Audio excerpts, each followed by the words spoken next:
माननीय सदस्य श्री अखिलेश यादव जी।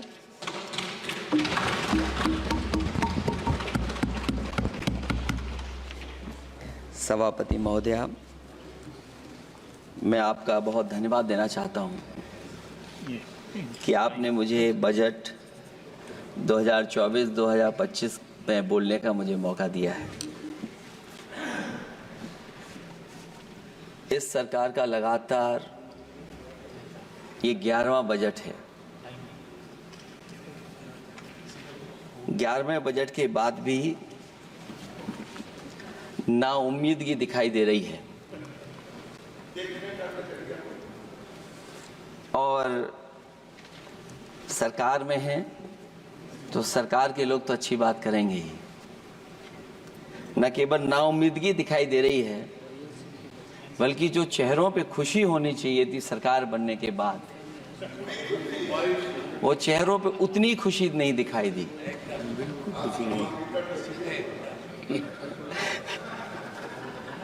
ये 11वें बजट में बेरोजगारों के लिए, युवाओं के लिए, गांवों के लिए और उनकी तकलीफ परेशानी का जो मुद्दा है वो 9-2-11 दिखाई दे रहा है मुझे। महंगाई में घर चलाना, बच्चों को पढ़ाना और घर के बड़े बुजुर्गों की दवा इलाज से लेकर के महंगाई का जो सामना करना पड़ रहा है, ये बातें परिवार वाले बखूबी जानते हैं।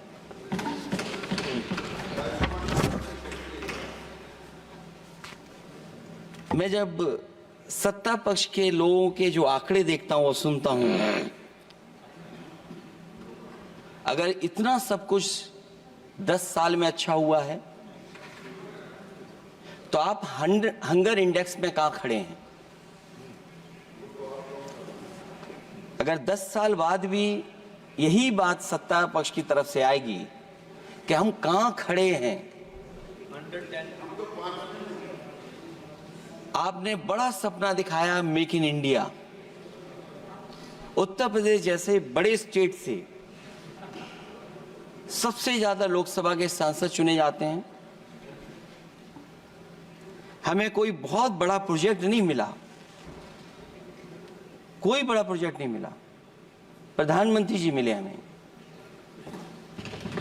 और अगर कोई सभापति महोदय कोई बड़ा प्रोजेक्ट मिला हो 10 साल में, कोई आईआईएम मिला हो, कोई आईआईटी मिली हो और जो ट्रिपल आईटी किसी समय पर उत्तर प्रदेश को मिली थी, क्या उसमें क्या सहयोग सरकार की तरफ से हुआ है? न केवल ये संस्थाएं बल्कि गवर्नमेंट जो एजुकेशन की इंस्टीट्यूशंस हैं वो सेंट्रल की तरफ से कौन सी नई आ गई? मेडिकल के क्षेत्र में कोई बड़ा संस्था आई हो? जो 2 एम्स आए हैं, मुझे याद है कि रायबरेली का एम्स भी समाजवादी सरकार में जमीन दी गई, उसके परिणाम है कि वह एम्स बन गया। गोरखपुर में भी जो एम्स आया, समाजवादी सरकार थी, जमीन दी गई, तब एम्स आया। और जो एम्स आ भी गए हैं अगर वहां 2, क्या उनमें पर्याप्त इलाज मिल पा रहा है?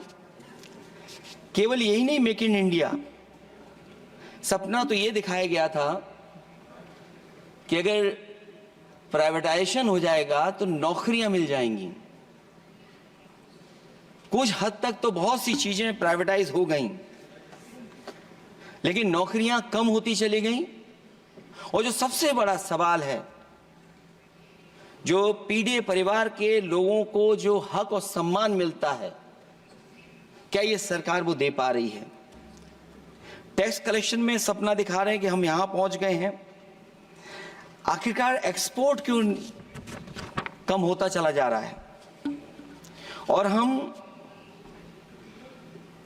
जो ट्रेड डेफिसिट है उसको कैसे खत्म करेंगे?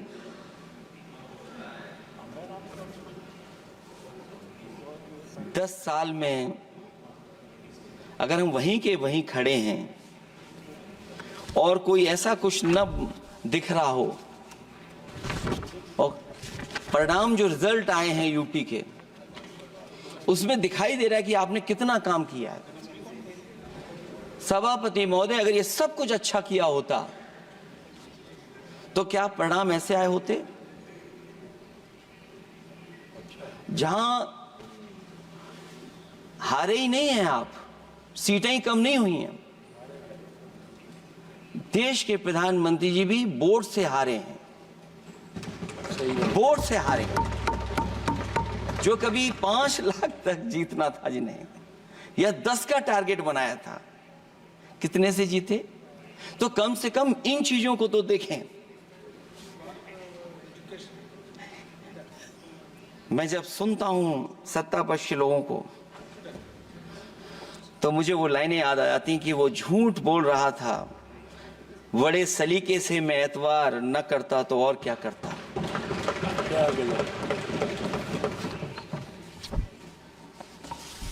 मुझे याद है कि देश के प्रधानमंत्री जी ने जनकपुर में एक झंडा दिखाया था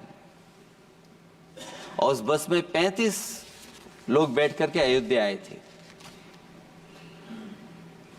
सभापति महोदय, उस समय भी मैंने मांग की थी कि जहां से जनकपुर से यात्रा शुरू हो रही है और अयोध्या तक बस से लोग आएंगे तो पता नहीं कितने घंटों में आएंगे। मैंने मांग की थी कि वहां से लेकर के अयोध्या तक एक्सप्रेसवे बनना चाहिए कि कम से कम जो जनकपुर से आए और अयोध्या दर्शन करने आ रहे हैं और बस से आ रहे हैं, कम से कम उनकी तकलीफ परेशानी तो कम होती। जो आप कहते हैं कि एफडीआई बहुत आया है, मैं अभी सुन रहा था, कहा कि टेलीफोन बनने लगे।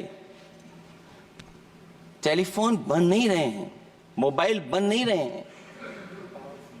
वो समाजवादी पार्टी के समय पर नोएडा में जो इंडस्ट्रियल पॉलिसी थी, इलेक्ट्रॉनिक पॉलिसी थी, उसके तहत आई थी।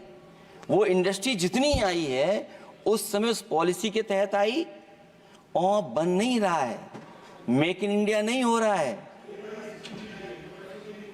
लेकिन जमीन किसने दी है? जमीन किसने दी थी उन लोगों को? बिना जमीन पर हवा में बना दो तो मैं आपका धन्यवाद दूंगा। उस पॉलिसी के तहत वो झूठ बोल रहा था बड़े सलीके से। आप कह रहे हैं कि एफडीआई लाए हैं हम लोग। एफडीआई, अगर पूरे देश का हम एफडीआई देखें तो उत्तर प्रदेश को कितना एफडीआई मिला है? सभापति महोदय, अगर 1% से ज्यादा भी एफडीआई उत्तर प्रदेश को मिला हो तो बताइएगा आप। जो प्रोजेक्ट डिले हो रहे हैं, जिसकी वजह से कॉस्ट ओवररन हो रही है, उसका जिम्मेदार सभापति महोदय कौन है? डबल इंजन की सरकार है। लखनऊ में भी सरकार आपकी है, दिल्ली में भी सरकार आपकी है। आखिरकार ऐसा क्यों हो रहा है? और आज ही जब सदन में सभापति महोदय हम लोग आए हैं तो एक और रेल एक्सीडेंट की खबर सुनी है। जब से ये सरकार आई है, रेल एक्सीडेंट्स और पेपर लीक में कंपटीशन चल रहा है कि कौन आगे जाएगा।